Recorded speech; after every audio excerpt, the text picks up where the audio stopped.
Bitcoin is back in the spotlight. It's holding steady between $111,000 and $114,000. This stability is rare for Bitcoin, especially after the roller coaster ride of the last few months. Ethereum is around $4,300. XRP is about $3. Other altcoins are mixed. The market seems calm now, but analysts warn that a September dip could push Bitcoin down to 100,000 if key support levels break. Historically, September has been a tough month for Bitcoin, so traders are keeping a close eye on the charts. In the stock market, companies linked to crypto are moving fast. Riot Platforms, one of the major Bitcoin mining firms, is seeing strong momentum as investors jump back into mining plays. Businesses holding Bitcoin and Ethereum are getting attention. Some benefit from the rally, but others are cooling off as caution returns. One of the biggest headlines today comes from Avalanche. The Avalanche Foundation is pushing to raise $1 billion through 2 new treasury vehicles in the United States.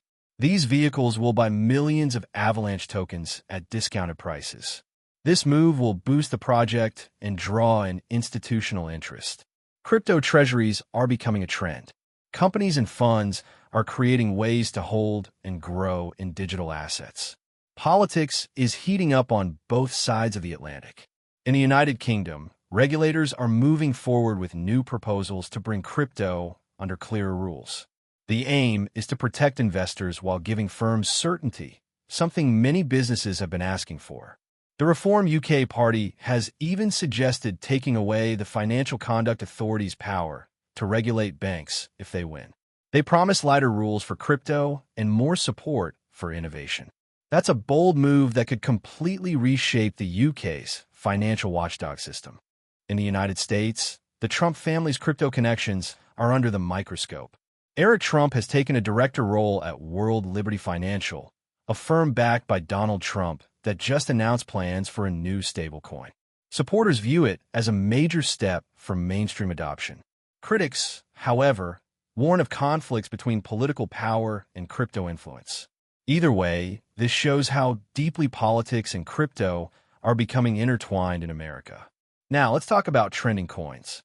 Rollblock, ticker symbol RBLK, has jumped in a #1 spot among trending cryptos, leaving Pepe and Shiba Inu behind. Pepe has been making a strong comeback, while Shiba Inu is facing pressure from whales selling off. Still, SHIB traders believe a breakout may be coming if momentum shifts back. Meme coins still capture retail interest. They show that culture and speculation are key drivers in this market. Upcoming projects are also grabbing attention.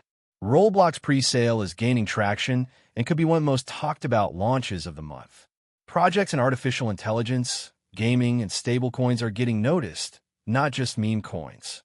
Investors are paying close attention. More companies are sharing treasury strategies that include Bitcoin and Ethereum. They're also considering smaller altcoins with utility potential. Looking ahead, the big things to watch are clear. The Federal Reserve's next signal on interest rates will be crucial. If rates start to move lower, crypto could get a strong boost alongside other risk assets. For Bitcoin, the 100,000 support zone is the line in the sand. If that breaks, expect turbulence. In the UK, new rules may greatly affect exchanges, wallets, and stablecoin issuers. To sum it up, crypto is in a critical moment. Prices are stable but fragile. Regulations are shifting quickly. Big institutions are stepping into tokens like Avalanche, while politics in both the US and UK could reshape the industry's future. And through it all, meme coins and new launches continue to excite retail investors. The next few weeks are key. Government and company actions, plus market trends, can decide if crypto goes up or drops again.